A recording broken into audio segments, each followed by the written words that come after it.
Bismillahirrahmanirrahim. Titik info kali ini judulnya adalah An-Nisa ayat 3, ayat poligami atau monogami, tafsir Fazlur Rahman. Surat An-Nisa ayat 3 berbunyi, wa in khiftum ala tuqsitu fil yatama fankihu ma tabalakum minan nisa'i masna wa sulasa wa ruba fa in khiftum ala ta'dilu fawahidatan aw ma malakat aymanukum dzalika adna ala ta'ulu. Terjemahan surat An-Nisa ayat 3. Dan jika kamu khawatir tidak akan mampu berlaku adil terhadap perempuan yatim, maka nikahilah perempuan yang kamu senangi 2, 3, atau 4. Tetapi jika kamu khawatir tidak akan mampu berlaku adil, maka seorang saja.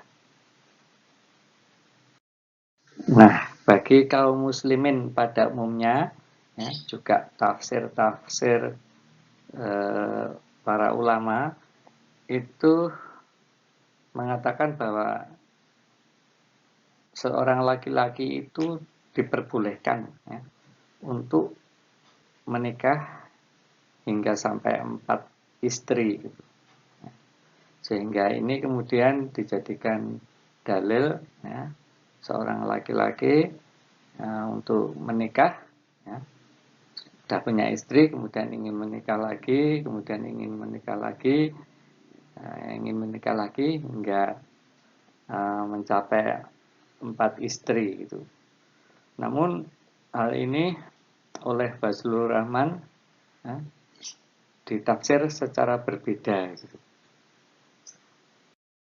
Namun sebelum sampai kepada penafsiran Fazlur Rahman tentang surat An-Nisa ayat 3 ini, kita perlu tinjau, ya, kondisi sosiologis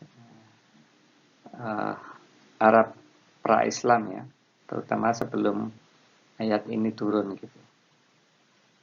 Nah, sebelum turunnya ayat ini para lelaki di Arab pada masa itu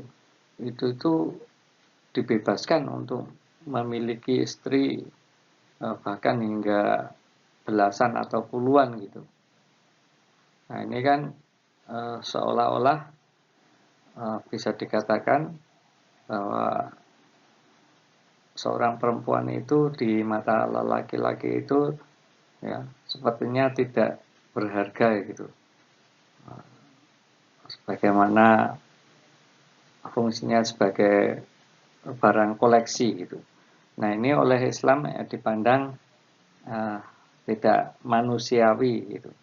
Sedemikian sehingga kemudian turun ayat ini, ya, yang sebelumnya istri itu bisa dipunyai begitu banyak, kemudian dibatasi menjadi 4. Bagi Fazlur Rahman, ya, pengakuan adanya poligami atau dalam hal ini artinya adalah beristri lebih dari 1, ya, sebagaimana ada pada ayat 3, ya, dari surat An-Nisa. Ini sifatnya adalah kasuistik, gitu.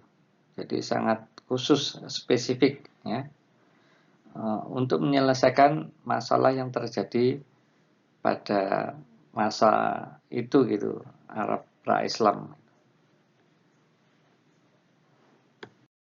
Menurut Rahman, legal formal, ya, Fazlur Rahman itu ada 2 istilah yang ia pakai, ya. Yang pertama adalah ide moral, kemudian legal formal, gitu. Ide moral itu menyangkut makna atau hakikat dari suatu ayat, kemudian legal formal itu apa yang tertulis, gitu. Nah, legal formal dari ayat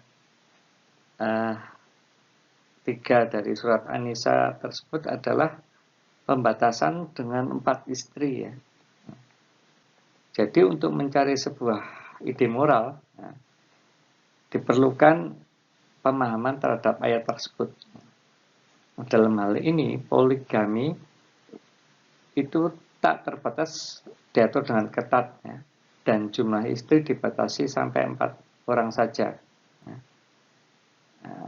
Dengan catatan bahwa bila suami takut atau tidak mampu berlaku adil, maka ia harus menikah atau kawin dengan 1 orang saja, itu dalam hal ini monogami.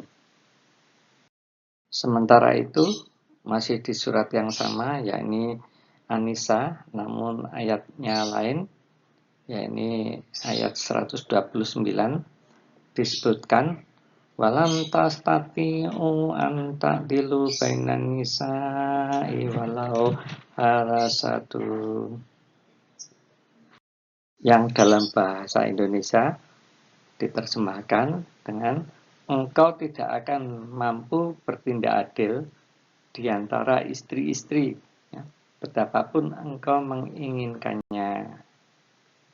Menurut Fazlur Rahman, An-Nisa ayat 129 ini ya, ini penekanannya adalah pada pelarangan atas poligami ya, dalam situasi yang normal gitu ya. Sedemikian sehingga ketika ayat ini diterapkan pada masa kini ya, yang dalam hal ini menjadi ide moralnya adalah sebenarnya monogami gitu ya. Ayat tersebut menghendaki supaya orang Islam itu bermonogami, bukan berpoligami. Fazlur Rahman adalah seorang cendekiawan asal Pakistan yang kemudian bekerja atau berkarya di Amerika. Rahman dikenal karena kontribusinya dalam bidang teori penafsiran atau hermeneutika. Hermeneutika merupakan cabang ilmu yang mempelajari cara-cara interpretasi atau penafsiran, terutama pada teks-teks suci.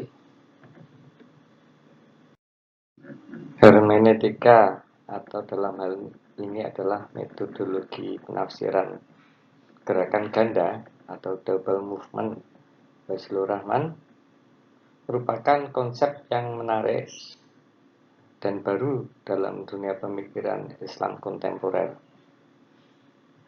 Konsep ini menggabungkan 2 gerakan namun saling melengkapi. Gerakan pertama yaitu historis kritis, dan gerakan kedua adalah eksistensial fenomenologis. Terus selanjutnya akan dibahas mengenai konsep gerakan ganda tersebut ya, beserta implikasi yang muncul darinya. Demikian setitik info tentang penafsiran surat An-Nisa ayat 3. Mohon maaf atas segala kekurangan. Terima kasih.